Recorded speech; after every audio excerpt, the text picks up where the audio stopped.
دوستانو پوهیږئ د خیر سره ټول ترتیبات د ډله ییز واده د خیر سره انشاءالله نیول سوي دي. فکر چې بل فکر ونه وهیه د ډله ییز واده زمان دي. هیله کوم دوستانو دعا تقدیر بدلوي، دعا کوئ چې لوی او مهربان الله جل جلاله دا ټول پیوندونه نیک مبارک او بختور کړي. دا د تاسې خپله ووینئ د خیر سره. راځئ راځئ راځئ راځئ.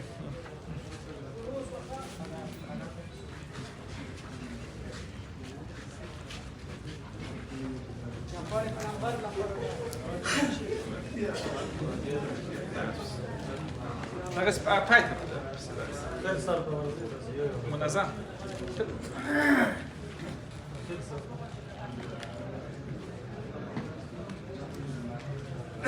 دا ټول زمان دي.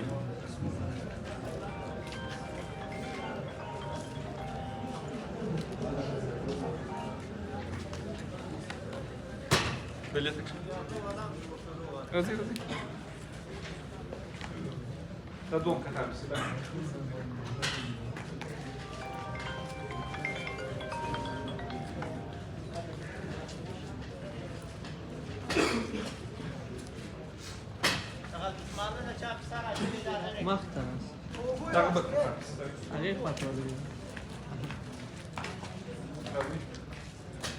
ایله کوم دوستانو بخیلي مه کوئ، دعا وکړئ چې الله سبحانه وتعالی دې ټوله نیک مبارک او بختور کړي دا پیوندونه. خدای مو راوله خدای مو راوله. دا زوم دی یو نیک تیز دی ټوله ټول نیم به نه وي دا به زوم نه وي څونه وارخطا درځئ درځئ درځئ. خدای مو راوله خدای مو راوله خدای مو راوله خدای مو راوله خدای مو راوله خدای مو راوله خدای مو راوله خدای مو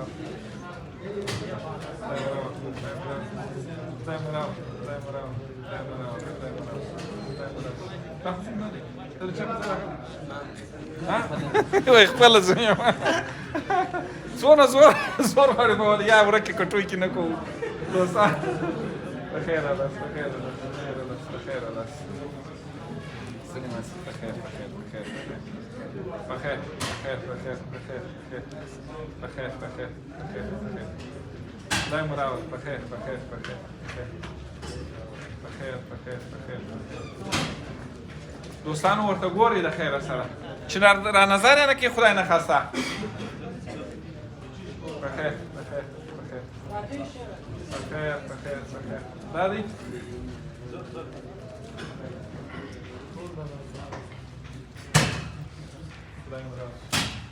دغسې دې خواته منظر او ډېر وبخښه.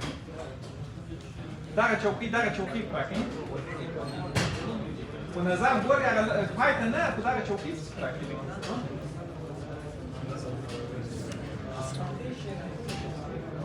دا زوم نه دی ته زوم یې؟ تا کله نوم لیکنه کړی و؟ یا دا زوم نه دی ته زوم یې؟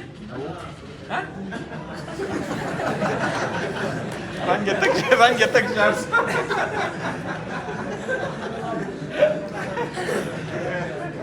خدای مو راوله خدای مو راوله خدای مو